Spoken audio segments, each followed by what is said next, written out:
Hello दोस्तों। तो 78th BPSC का प्री आपको 30th सितंबर को लिया जाएगा इसका एग्ज़ाम। हमारे पास शेष 88 डेज़ हैं।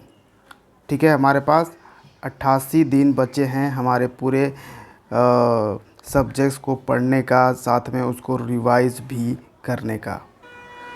इस 80-90 दिनों में हमारे पास सबसे बड़ा जो प्रॉब्लम होता है वो ये होता है कि कौन सी चीज़ों को छांटें, यानी कि किसे हम पढ़ाई ना करें जिसका, और कौन सी चीज़ों को हम पकड़ें, कहाँ पे पढ़ें, कौन सी बुक प्रीफर करें कि हमें ज़्यादा से ज़्यादा बेनिफिट मिले।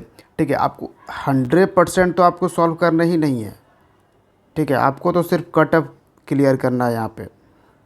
तो मैक्सिमम हम कहाँ से गेन कर सकते हैं, कैसे गेन कर सकते हैं, ये हमें इस दरमियान समझना होता है, जानना होता है। तो इस 88 डेज़ में मैं ऐसे ही आपके लिए अलग अलग सब्जेक्ट से, अलग अलग टॉपिक से लेकर आने वाला हूँ। और मैंने इसके पहले करेंट अफेयर्स का भी करा दिया है, तो करेंट अफेयर्स भी देख लीजिएगा।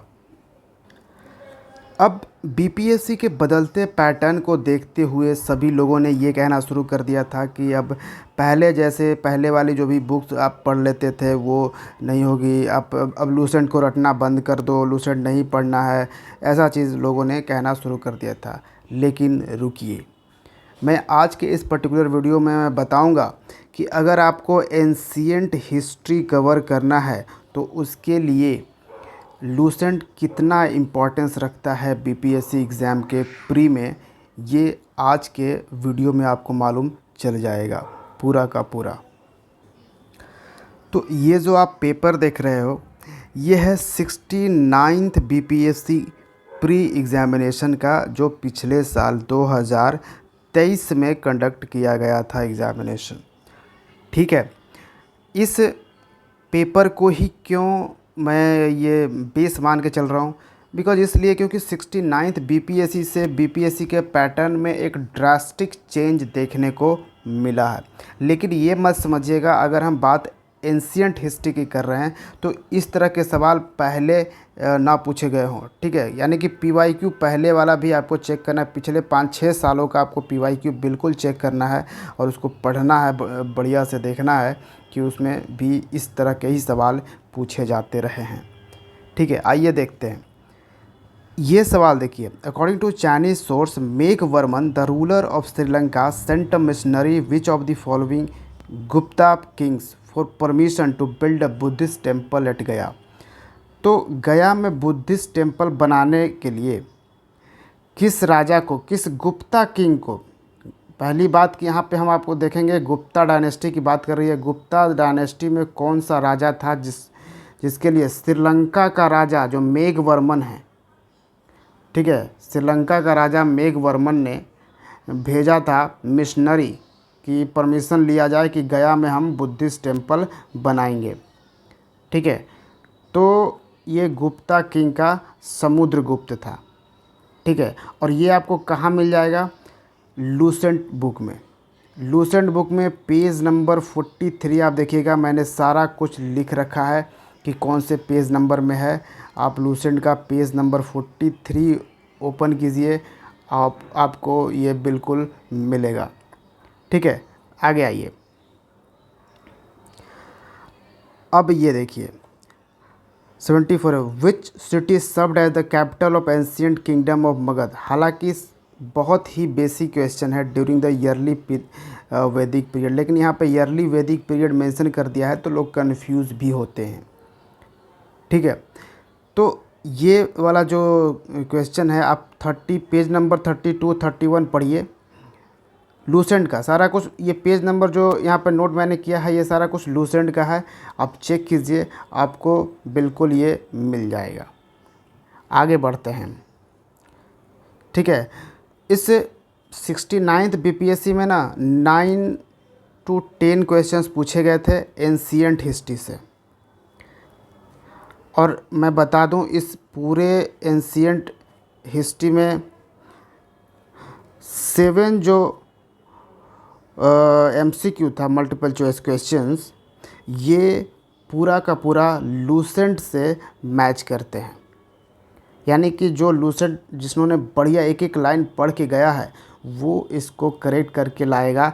मतलब 10 क्वेश्चन में से अगर आपने 7 करेक्ट कर दिए तो फिर आपके फिर बचा क्या, प्रॉब्लम क्या है?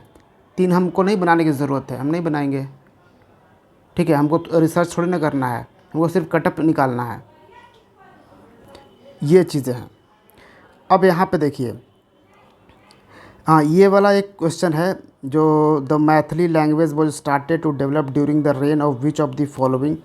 ये मैंने देखा तो लूसेंट में नहीं मिला, ये कर्नाड डायनेस्टी का होता है। ठीक है, इसका आंसर कर्नाड डायनेस्टी है। उसमें कर्नाड डायनेस्टी के टाइम में मैथिली लैंग्वेज का बहुत ज़्यादा डेवलपमेंट हुआ था।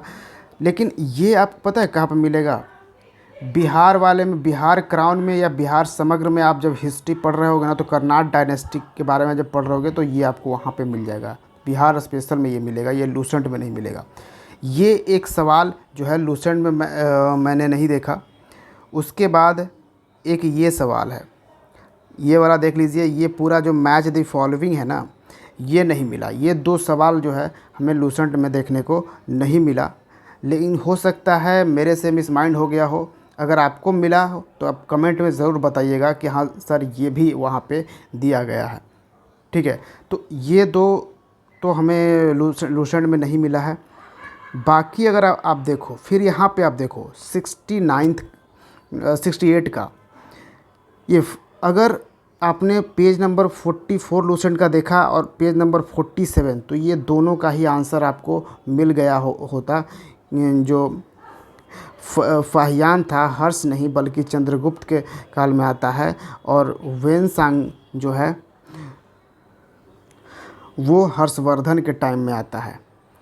ठीक है, तो ये पूरा आपको ये बन जाता और आप यहाँ पे none of these answer tick कर देते, तो ये भी लूसेंट में आपको मिल जाएगा प्योरली। अब देखिए 67 का एक है बोधिसत्वा पद्मापनी इज़ लोकेटेड। ये भी आपको अगर बुद्धिज़्म पढ़ रहे हो लूसेंट से तो वहाँ पे आपको मिलेगा बोधिसत्वा पद्मापनी। ठीक है, आगे आ जाते हैं। अब आ जाइए यहाँ पर देखिए, अब विक्रमशिला यूनिवर्सिटी के बारे में यहाँ पे पूछ रहा है कि इस स्टेटमेंट को रिगार्डिंग, यानी विक्रमशिला यूनिवर्सिटी के रिगार्डिंग आप यहाँ पे स्टेटमेंट दिए गए हैं। और ये स्टेटमेंट बहुत ही तुच्छ सा है। अगर आपने विक्रमशिला यूनिवर्सिटी के बारे में ये पेज नंबर 34 पे जान गए होते। ठीक है, यहाँ पर बिल्कुल 1-2 लाइन में दिया गया है कि विक्रमशिला यूनिवर्सिटी कहाँ कहाँ पे है, भागलपुर में ऑब्वियसली। और विक्रमशिला यूनिवर्सिटी को किसने बनवाया था? तो गोपाल ने नहीं बनवाया था बल्कि धर्मपाल ने बनवाया था। तो इसका आंसर होगा ऑप्शन सी। अब कहोगे 1 और 2 कैसे आंसर होगा? तो यहाँ पे देखिए ना, इनकरेक्ट पूछ रहा है। ठीक है, तो ये चीज़ आपको दिखेगा। उसी पेज नंबर 34 में ही आपको वज्रायन सेक्ट के बारे में भी पढ़ने को मिल जाएगा। तो उस वहाँ से भी आप तुरंत समझ जाओगे कि क्या क्या इसमें हो सकता है, क्या नहीं हो सकता है। ठीक है, तो ये पूरा स्टेटमेंट वाइज देखिए, पूरा स्टेटमेंट लूसेंट के बुक से बन जा रहा है। आप सोच लो। और उसके बाद आप देखो, फिर देखो पेज नंबर 34 पे ही आपको मिलेगा नीचे, जो ये आपको जहाँ पे मिलेगा ना विक्रमशिला यूनिवर्सिटी का, इसके ऊपर में ही है ये स्तूपा चैत्य विहारा, जो कि बुद्धिज़्म से बिलोंग करता है। ठीक है, बुद्धिज़्म का बारे में वहाँ पे दिया गया। तो ये पेज नंबर 34 आप चेक कीजिए। और मैं इसलिए मैंने उसका लूसेंट का फ़ोटो खींच के भी आपके लाकर दिखा सकता था। मैंने इसलिए किया कि आप वहाँ पे जाएंगे, जब आप एक चीज़ देखने जाओगे आप वहाँ पर 1-2 चीज़ और देख पाओगे। और अभी ये वही वक्त है जब आप ये चीज़ करोगे तो आपको खुद कॉन्फिडेंस फील होगा। आप करके देखो, पेज नंबर 34 पे जाओ और इसको चेक करो कि ये है कि नहीं, क्या लिखा, इसके बारे में क्या लिखा गया है वहाँ पे। ठीक है, और देखो लूसेंट अभी एंशियंट हिस्ट्री के लिहाज से बहुत इंपॉर्टेंस रखता है। अब ये लास्ट एक यहाँ पे देख लो, इसके बारे में थोड़ा सा मैं डिस्कस करूँगा। ठीक है, अब यहाँ पे स्टार मार्क 4 स्टार मार्क लगाया हुआ है। क्यों लगाया हुआ है भाई? तो इस क्वेश्चन में थोड़ा प्रॉब्लमेटिक है, थोड़ा कन्फ्यूज़न क्रिएशन है। लिखा हुआ है which of the following animals was not known to the people of the Indus valley civilisation में कौन सा नहीं है। और यहाँ पे सबसे बड़ी बात है कि एक नॉन ऑफ द एबव का भी ऑप्शंस ऑलरेडी यहाँ पे दे दिया गया है, जिससे ये क्वेश्चन को और भी ख़तरनाक इसलिए बना देता है क्योंकि अगर आप लूसेंट का पेज नंबर 25 आपने पढ़ा है तो आपको पता चलेगा कि इंडस वैली सिविलाइजेशन का एक साइट है सुरकोतदा। यहाँ पे हॉर्स के रिमेन्स मिले हैं, घोड़े के रिमेन्स मिले हैं, लेकिन बीपीएससी का जो ऑफिशियल आंसर की है उसके according horse Indus valley civilisation में नहीं था, इसके रिमेन्स नहीं मिले हैं।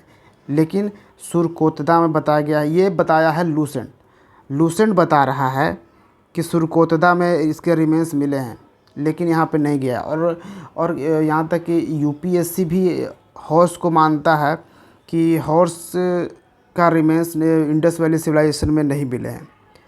तो ये एक यहाँ पे थोड़ा सा कन्फ्यूज़न क्रिएट कर सकता है। अगर आपने किसी दूसरे एंशिएंट बुक में आपने हिस्ट्री पढ़ा है, ठीक है, और आपको कुछ मालूम है कि हॉर्स के रिमेन्स सच में मिले हैं या नहीं मिले हैं, तो आप ज़रूर कमेंट में बताइएगा, इससे और भी लोगों को जानकारी मिलेगी। ठीक है, तो ये 9 सवाल थे। 9 सवाल में हमने देखा 7 सवाल जो हैं वो प्योरली मिल रहे हैं। एक आध इस तरीके के कंफ्यूजिंग सवाल भी यहाँ पे देखने को मिल रहे हैं, लेकिन हम कहेंगे क्योंकि आपको ये मॉडर्न हिस्ट्री भी आपको पढ़ना है, मिडीवल भी पढ़ना है, तो एंशिएंट के लिए आपको ज़्यादा रिसर्च करने नहीं जाने की ज़रूरत है। आप चुपचाप लूसेंट पकड़ो, एक एक वर्ड आप वहाँ पे पढ़ते चले जाओ, दोबारा उसको रिवीजन करो, 3 बार रिवीजन करो, कम से कम 2 3 4 बार रिवीजन ज़रूर करना, क्योंकि थोड़ा सा फैक्चुअल है और फैक्चुअल डेटा माइंड से जल्दी इरेज होता है, याद रखिएगा। तो ये था आज का लेक्चर एंड मैं उम्मीद करता हूँ कि आप इससे कॉन्फिडेंस फील कर रहे होंगे कि अब एंशिएंट का तो काम हो गया भैया। ठीक है, यानी कि अब आपको 10 नंबर मार्क्स 10 नंबर में कम से कम 7 मार्क्स तो पक्के हो गए हैं। और आप इसी तरीके से आप और भी PYQ निकाल के देखिए, आपको पता चलेगा वो काफ़ी सारे मोस्टली यानी इसी तरीके से मेजॉरिटी जो क्वेश्चन है आपको लूसेंट से पूछे जा रहे हैं। तो एंशिएंट के लिए बिल्कुल इधर उधर नहीं जाना है। चलिए तो फिर मिलते हैं BPSC के अगले वीडियो में। Thank you for watching. जय हिंद।